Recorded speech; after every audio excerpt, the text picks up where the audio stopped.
Welcome to Bharat today news bulletin. ముందుగా headlines. Parakala Chalivagu బ్రిడ్జికి పొంచి ఉన్న ప్రమాదం.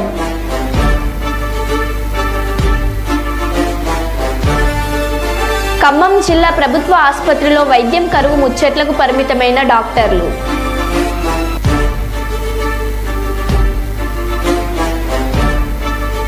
పారిశుద్ధ పనులు చేపట్టకపోయినా పన్నులు వేయడం ఏమిటని ప్రశ్నిస్తున్న ప్రజలు.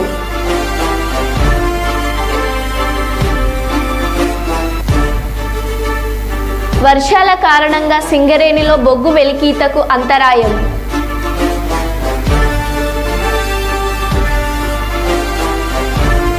డబుల్ బెడ్రూమ్ ఇండ్లు నిర్మించి 5 ఏళ్లు అవుతున్నా లబ్ధిదారులకు ఎందుకు పంపిణీ చేయడం లేదని డిమాండ్.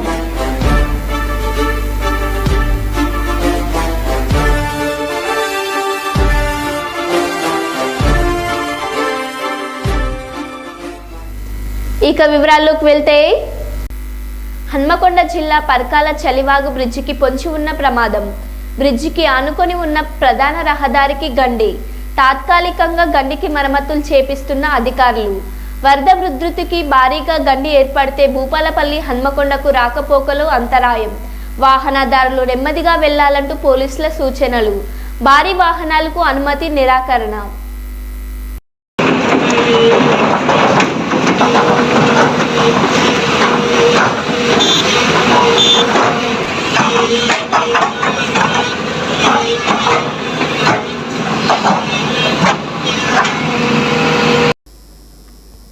వరద ఉధృతికి పెద్దవాగు ప్రాజెక్టు కొట్టుకుపోవడంతో పలు గ్రామాలు నీట మునిగాయి. 1200 ఎకరాల్లో పంట నష్టం జరిగింది. సుమారు 150 నుండి 200 కోట్ల నష్టం వాటిల్లిందని అంచనా. పెద్దవాగు ప్రాజెక్టు నష్టంపై మా ప్రతినిధి సంతోష్ మరింత సమాచారాన్ని అందిస్తారు.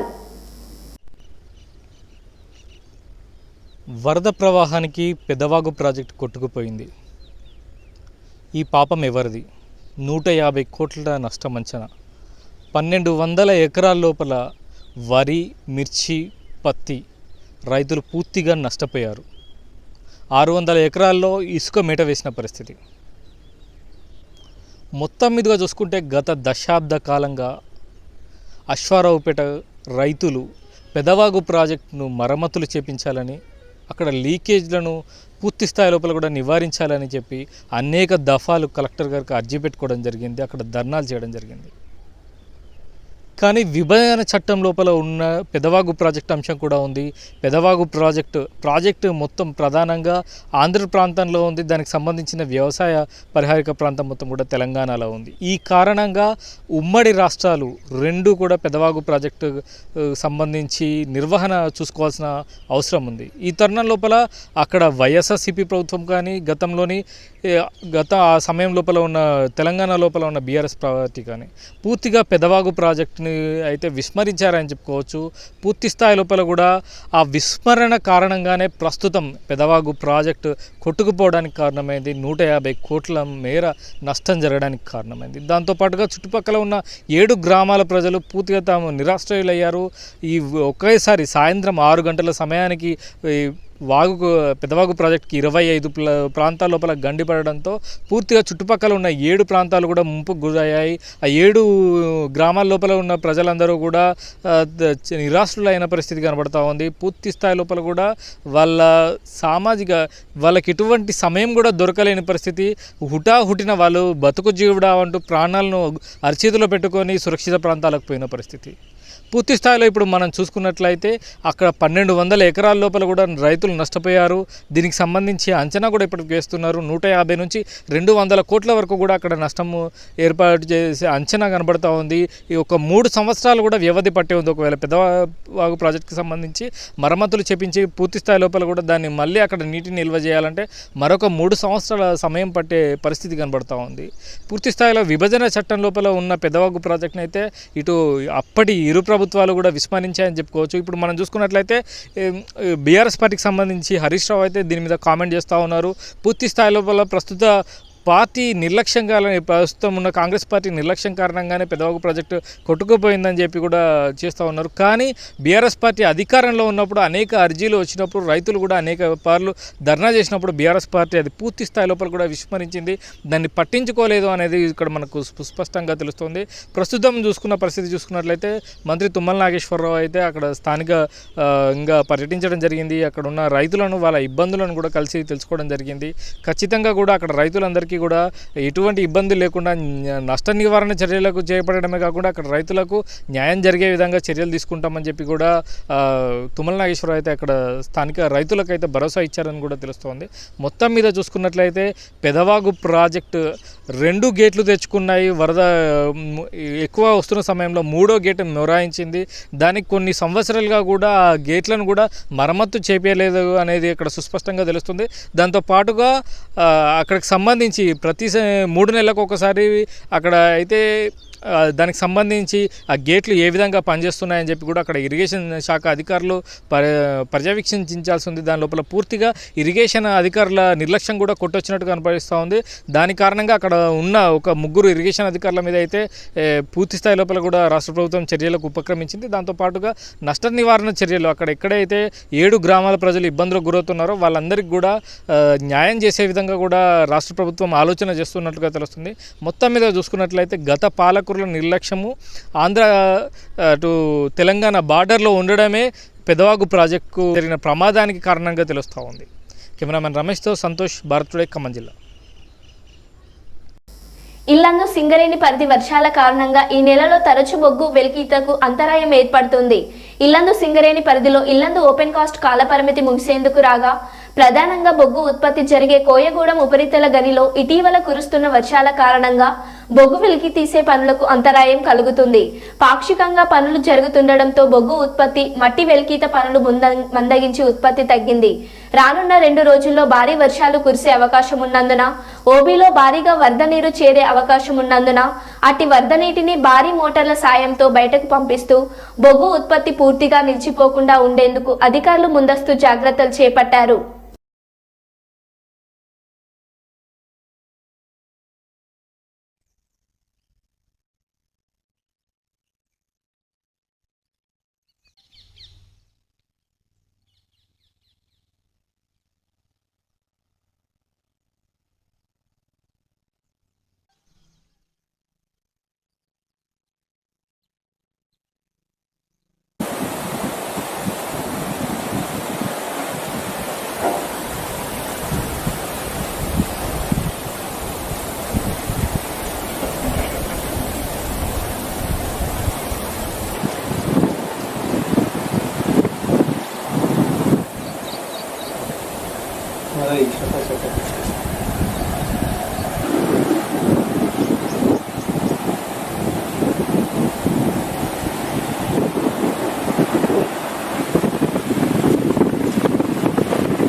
ములుగు జిల్లా ఘట్టమ్మ దేవాలయం జాకారం గ్రామ సమీపంలోని బ్రిడ్జి నిర్మాణ పనులను పరిశీలించిన మంత్రి సీతక్క.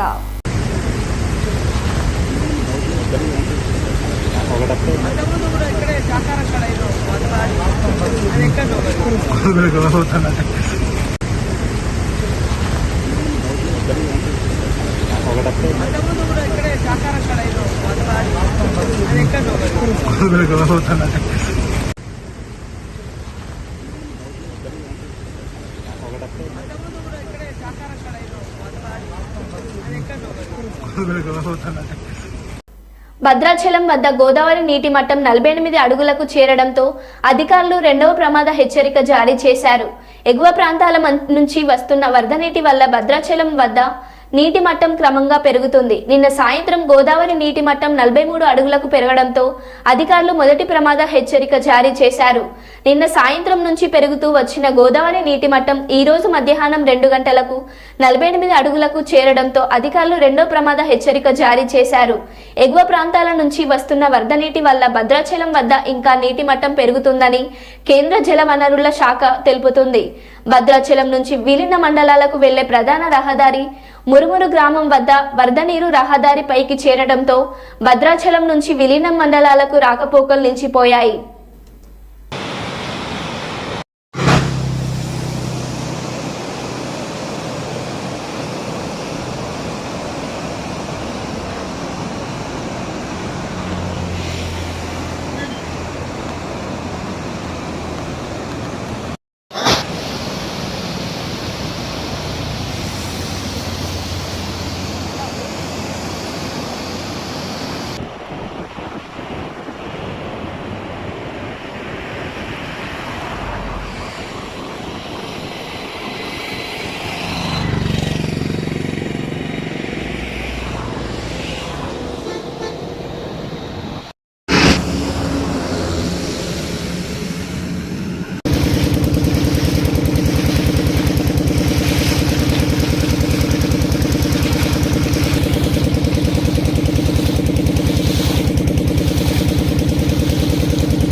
భద్రాచలం శ్రీ సీతారామచంద్రస్వామి వారి ఆలయంలో ఆషాఢ పౌర్ణమి సందర్భంగా దమ్మక్క సేవా ఉత్సవం ఘనంగా నిర్వహించారు. భద్రాద్రిలో సీతారాములకు మొదట పూజలు చేసిన అపర భక్తురాలు గిరిజన మహిళ దమ్మక్కను స్మరిస్తూ ప్రతి ఏటా ఈ ఉత్సవాన్ని ఆలయ అధికారులు ఘనంగా నిర్వహిస్తున్నారు. తొలుత మన్యంలోని గిరిజనులను ఆలయానికి ఆహ్వానించి ధర్మక్క చిత్రపటంతో ఆలయ ప్రదక్షిణ గిరిజన ప్రదక్షిణ నిర్వహించారు. ఆలయం వద్ద గల దమ్మక్క విగ్రహానికి ప్రత్యేక పూజలు నిర్వహించిన అర్చకులు అనంతరం రామాలయం రోడ్డులో ఉన్న విగ్రహాలకు పూజలు నిర్వహించారు.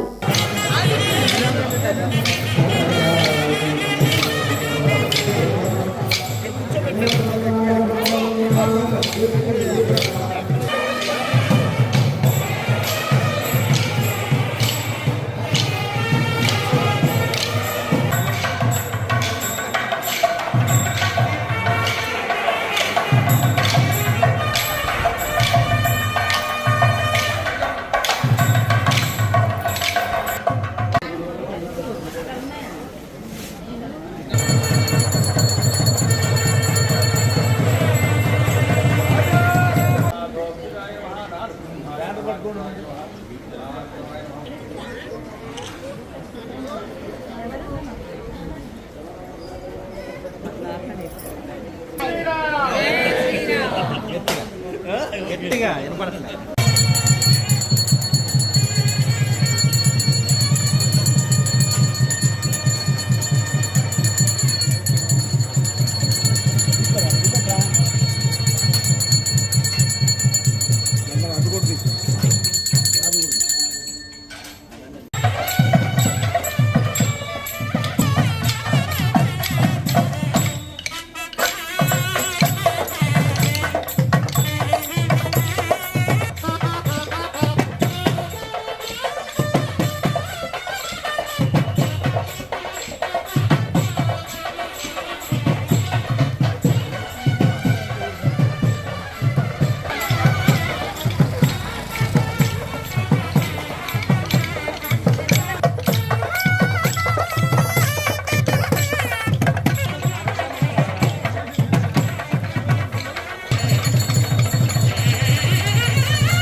దీపావళిం సీతాలక్ష్మణ సంయుక్తం ఛాయేత్ కల్పతరు అని భద్రాచల శ్రీ సీతారామచంద్ర స్వామి గారిని మనందరికీ కూడా దర్శింపజేసేటువంటి భాగ్యాన్ని కలిగించినటువంటిది ఒక మహాభక్తురాలు గిరిజన శ్రీరామ భక్తురాలైనటువంటి దమ్మక్క గారు.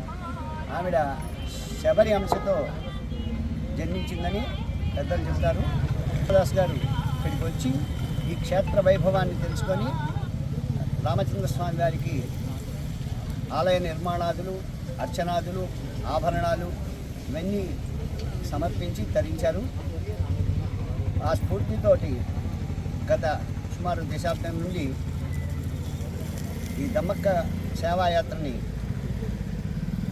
ఆషాఢ శుద్ధ పౌర్ణమి నాడు మనం చేసుకోవడం చేస్తున్నాం.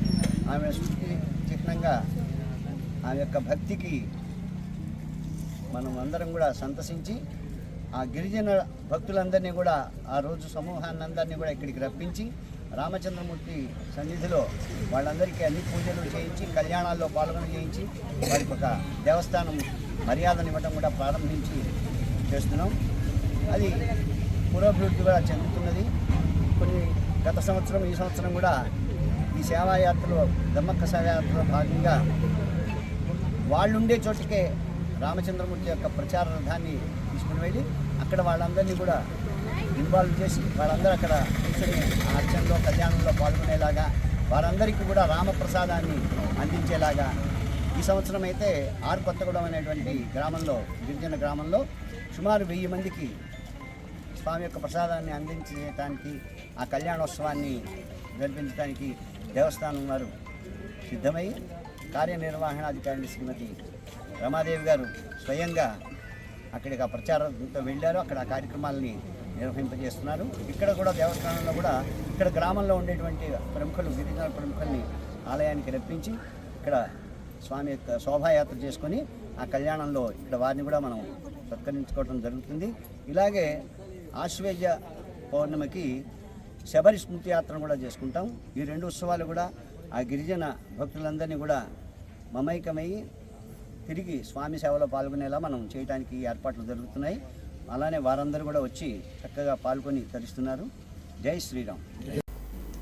కొత్తగూడెం ఏఐటియుసి కార్యాలయంలో సింగరేణి క్యాలరీస్ వర్కర్స్ యూనియన్ రాష్ట్ర ప్రధాన కార్యదర్శి వాసిరెడ్డి సీతారామయ్య విలేకరుల సమావేశం నిర్వహించారు.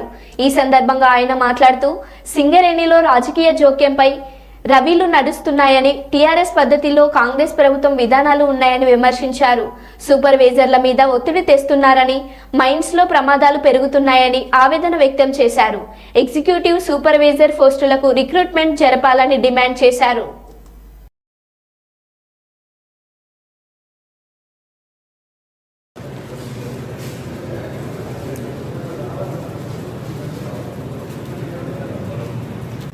సింగరేణి యాజమాన్యం మాత్రం ఇంకా పాత పద్ధతిలోనే రాజకీయ జోక్యాలు చేసుకుంటూ ఇవాళ గుర్తింపు పత్రం మీడియాలో కూడా రాజకీయం చేస్తూ ఉన్నారు.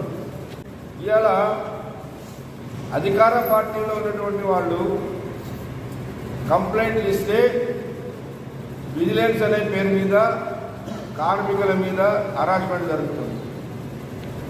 అదే నిజంగా మస్టర్లు పడిపోయేటోళ్ళు, రకరకాలుగా కంపెనీలో దందాలు చేసేటోళ్ళు, మెడికల్ బోర్డు కేసులు చేసేటోళ్ళు, ఇట్లాంటి వాళ్ళ మీద మాత్రం ఏ విజిలెన్స్ లేదు. అంటే ఈ విజిలెన్స్ అనేది కేవలం రాజకీయంగానే పనిచేస్తుందా లేదా కంపెనీకి ఉపయోగపడే పద్ధతిలో పనిచేస్తుందని తెలుసుకోవాల్సిన అవసరం ఉంది. అట్లనే పైరవీలు కూడా అసలు ఆ పైరవీలు ఉండొద్దనే ఏది చేసినా చట్ట ప్రకారం ట్రాన్స్ఫర్లు చేసినా ఏం చేసినా సీనియారిటీ ప్రకారం ఒక పద్ధతిలో చేయాలి. డెప్యుటేషన్ అయినా ఏదైనా కానీ డెప్యుటేషన్లు మళ్ళీ ట్రాన్స్ఫర్లు అన్నీ టీపీజీకేఎస్ పీరియడ్లో టీఆర్ఎస్ ప్రభుత్వం ఏం చేసిందో అంటే ఇవాళ టీఆర్ఎస్ఏ నయం అనిపించే పద్ధతిలో ఇవాళ ఉన్న ప్రభుత్వాలు పనిచేస్తాము. కాబట్టి ఈ రాజకీయ జోక్యం ఉండకూడదు. దీనికి వ్యతిరేకంగానే కార్మిక వర్గం. కాబట్టి ఈ బొగ్గు బ్లాకుల వేలం ఆపాలి. ఈ తెలంగాణ ప్రాంతంలో ఉన్న బొగ్గు బ్లాకులని ఆనాడు నైజాం నవాబ్ కాలంలో ఏదైతే రాసిచ్చారో గోదావరి పరివాహక ప్రాంతంలో ఉన్నటువంటి బొగ్గు బావులు ఎక్కడొచ్చినా సింగరేణికే ఇవ్వాలని రాసిచ్చారో దాన్ని అమలు చేయాలని చెప్పేసి మేము డిమాండ్ చేస్తాము. 12% CMPF కట్ చేయాలి న్యాయంగా. 12% మేనేజ్మెంట్ ఇచ్చేది కూడా వాళ్ళ దగ్గరే కట్ చేస్తున్నారు. 24% కట్ చేస్తున్నారు. కట్ చేసింది ₹1 కూడా CMPF ఆఫీసులో చెల్లించలేదు వాళ్ళు. దీని మీద చర్య తీసుకోవాలని మేము కోరితే మేనేజ్మెంట్ కాంట్రాక్టర్లకు ఇచ్చే బిల్లులు కొంత ఆపారు. దానిలో కూడా ఇప్పుడు రాజకీయ జోక్యం. ఒక మంత్రి చెప్తుడట వాళ్ళ డబ్బులు ఇచ్చేసేయండి, ఆ మంత్రి చెప్తుండు కాబట్టి వీళ్ళు ఇచ్చేస్తారట.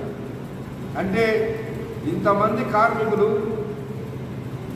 CMPF డబ్బుని అదనంగా కట్ చేసి అది చెల్లించకుండా CMPF ఆఫీస్కి ఉంటే కార్మికులకు సపోర్ట్ చేయాలి, ఆ మంత్రి కాంట్రాక్టర్కి సపోర్ట్ చేస్తారా? ఇది కూడా మేనేజ్మెంట్ ఇప్పుడు వేములవాడలో ఘనంగా గురు పౌర్ణమి పర్వదినం వేడుకలు. పలు కార్యక్రమాల్లో పాల్గొన్న ఎమ్మెల్యే ఆది శ్రీనివాస్ గురు పౌర్ణమిని పర్వదినాన్ని పురస్కరించుకొని వేములవాడ పట్టణంలోని సాయిబాబా ఆలయంలో మరియు తిప్పాపురం సాయిబాబా ఆలయంలో స్వామివారిని ప్రభుత్వ విప్ వేములవాడ ఎమ్మెల్యే ఆది శ్రీనివాస్ గారు దర్శించుకొని ప్రత్యేక పూజలు నిర్వహించారు. ప్రభుత్వ విప్ కు ఆలయ అర్చకులు పూర్ణ కుంభంతో ఘన స్వాగతం పలికారు. ప్రజలందరికీ గురు పౌర్ణమి శుభాకాంక్షలు తెలిపారు. ఆ స్వామివారి ఆశీస్సులతో ప్రజలంతా సుఖ సంతోషాలతో ఆయుర ఆరోగ్యాలతో ఉండాలని వేడుకున్నారు.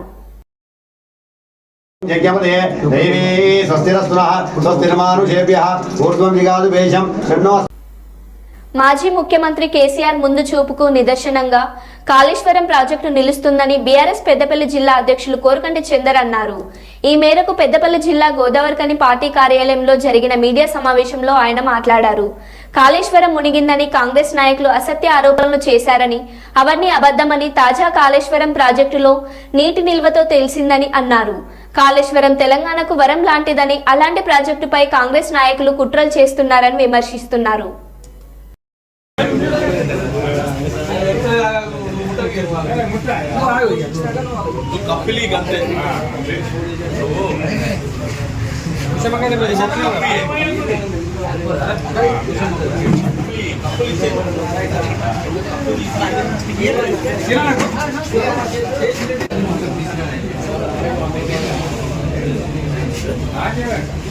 రామగుండం పట్టణంలో ఉన్నటువంటి జెన్కో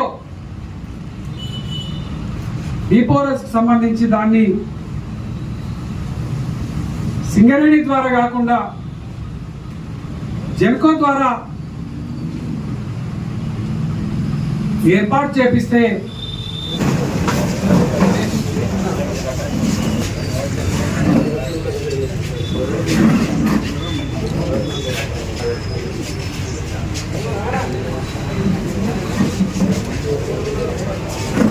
రైతు రుణమాఫీ అయోమయం భజగోవిందం లాగా ఉంది. సీఎం గారు ఒకే దఫలో రుణమాఫీ చేస్తున్నామని చెప్తారు, మంత్రులేమో 3 దఫాలుగా చేస్తున్నామని అంటారు. కేసీఆర్ గారు ఆనాడు 4 విడతలుగా చెప్పింది చెప్పినట్టు చేసినటువంటి గొప్ప రైతు బాంధవుడు కేసీఆర్ గారు. రైతు బంధు 700 కోట్ల రూపాయలను ఆనాడు డిసెంబర్లో ఎలక్షన్ కోడ్ సందర్భంగా వీళ్ళే ఎన్నికల కమిషన్కు చెప్పి ఆపించి ఆ 700 కోట్ల రూపాయలను ఇప్పటి వరకు రైతు భరోసా ఇస్తామని ఇవ్వనటువంటి యొక్క మోసం పూరితమైనటువంటి మాటలు మాట్లాడి అబద్ధాల ప్రచారంతో అధికారంలోకి వచ్చినటువంటి యొక్క కాంగ్రెస్ పార్టీ ఎలా రైతులకు ఇస్తాన్న బోనస్ ఇవ్వడం లేదు, రైతులకు ఇస్తాన్న భరోసా ఇవ్వడం లేదు, కౌలు రైతులకు ఇవ్వడం లేదు. రైతులు ఎలా ఆగ్రహంతో ఉంటే రుణమాఫీ చేస్తున్నామని అనేక రకాలైనటువంటి ఆంక్షలతోని ఈ రుణమాఫీ చేసినటువంటి ఈ సందర్భంలో సంబరాలు జరుపుకుంటుంటే రైతులు ఎలా ఆశ్చర్యపోతా ఉన్నారు. తూర్పున వెళ్తున్నటువంటి నీళ్లను పడమర దిశగా ప్రవహించే విధంగా చేసి దిశను మార్చి తెలంగాణ ప్రజల దశను మార్చినటువంటి కేసీఆర్ గారి నాయకత్వాన్ని పలుచన చేయడం కోసం కాళేశ్వరం ప్రాజెక్టు కూలిపోయింది, కోట్ల రూపాయలు నీళ్ళల్లో పోసినట్టే అయిందని అబద్ధపు ప్రచారాలు చెప్పినటువంటి ఈ యొక్క కాంగ్రెస్ పార్టీ మోసపూరితమైనటువంటి మాటలు మాట్లాడిందనేది ఇలా ప్రజలకు అర్థమైపోయింది. వాళ్ళ మోసాన్ని ఇలా ప్రజలు చూస్తూ ఉన్నారు. నేడి గడ్డలో ఇలా గోదావరి పరవళ్ళు తొక్కుతూ ఉన్నది. రైతులందరూ కూడా సంతోషంతో సంబరాలు చేసుకుంటున్నటువంటి ఈ సందర్భంగా రైతులకు మోసం చేసి రైతులను వంచినటువంటి ఈ కాంగ్రెస్ ప్రభుత్వం, ముఖ్యమంత్రి రేవంత్ రెడ్డి గారు, ఈ సంబరాలు జరుపుకుంటున్నటువంటి ఎమ్మెల్యేలు రైతులకు క్షమాపణ చెప్పాలి. క్షమాపణ చెప్పిన తర్వాతనే గ్రామాలలోకి వెళ్ళాలి. లేకపోతే రైతుల పక్షాన బీఆర్ఎస్ పార్టీ అండగా ఉంటుంది. రైతు ఉద్యమాలలో బీఆర్ఎస్. మరో బులెటిన్లో మళ్ళీ కలుద్దాం. Stay tune.